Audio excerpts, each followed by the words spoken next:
Ready start.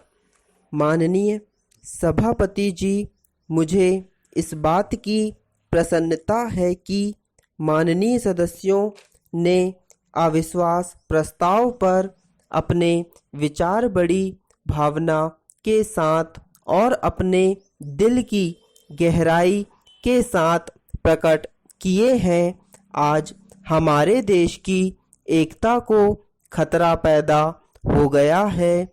देश में ऐसी शक्तियां पैदा हो रही हैं जो देश को टुकड़ों में बांट देना चाहती हैं। इस प्रकार की शक्तियों का सामना किस प्रकार से किया जाए, इस पर हमारे विरोधी दल के सदस्यों को विचार करना चाहिए।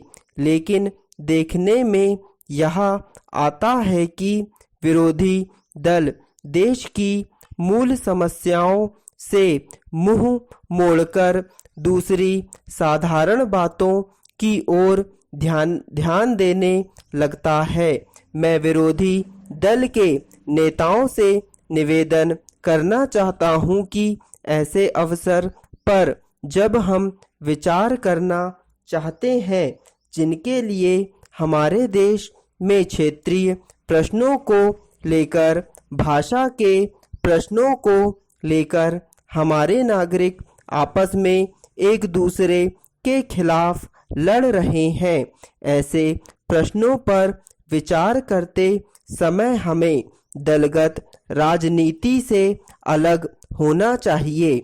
ऐसी कोई बात नहीं कहनी चाहिए जिससे हमारे देश की एकता को खतरा पैदा हो जाए। आज हम सीमाओं पर क्या देख रहे हैं? एक तरफ तो पाकिस्तान उग्रवादियों को बढ़ावा दे रहा है और दूसरी तरफ चीन हमारी सीमाओं पर विवाद खड़ा कर रहा है। चेंज आज हम सब इस बात का अनुभव करते हैं कि क्षेत्रीय भाषाओं और क्षेत्रीय नारी को देने वाली पार्टियां बढ़ रही हैं।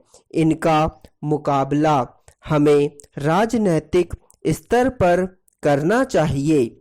मैं यह बात जोर देकर कहना चाहता हूं कि यह बात सही है कि हमारे देश के अंदर जो स्थिति पैदा हुई है, जो प्रश्न खड़े हुए हैं, वे सारे प्रश्न ऐसे हैं जिसमें दो राय नहीं हो सकती है। आज हमारे देश के अंदर क्षेत्रीय असंतुलन है। कुछ ऐसे प्रदेश हैं, जनता के कुछ ऐसे वर्ग हैं जिनकी आर्थिक प्रगति पिछले 20 वर्षों के अंदर दूसरों के मुकाबले कम हुई है और इसको लेकर आज उनके अंदर असंतोष की भावना पैदा हो रही है। आज ऐसे लोग हैं जिनका आर्थिक सामाजिक रीति से इस देश के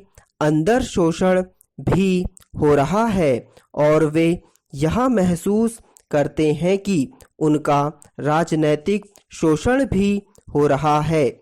यही कारण है कि वे लोग गलत दिशा में जा रहे हैं। हम उन्हें सही दिशा में लाना चाहते हैं। इसके लिए सरकार को भी प्रयत्न करना चाहिए। चेंज मैं कहना चाहता हूं कि केवल उपदेश देने से काम नहीं चलता है। आज आवश्यकता इस चीज की है कि ऐसे प्रश्नों पर सारे राजनीतिक दल आपस में बैठकर गंभीरता पूर्वक विचार करें। कम से कम देश हित के प्रश्नों पर हमें एक होकर काम करना चाहिए। इन अल्फाज के साथ मैं तमाम विरोधी दलों से निवेदन करूंगा कि जो अविश्वास प्रस्ताव वे सदन में लाए हैं उसको वापस ले लें। हमारा देश एक महान राष्ट्र है। हमें उसकी गरिमा के अनुसार ही कार्य करना चाहिए। स्टॉप।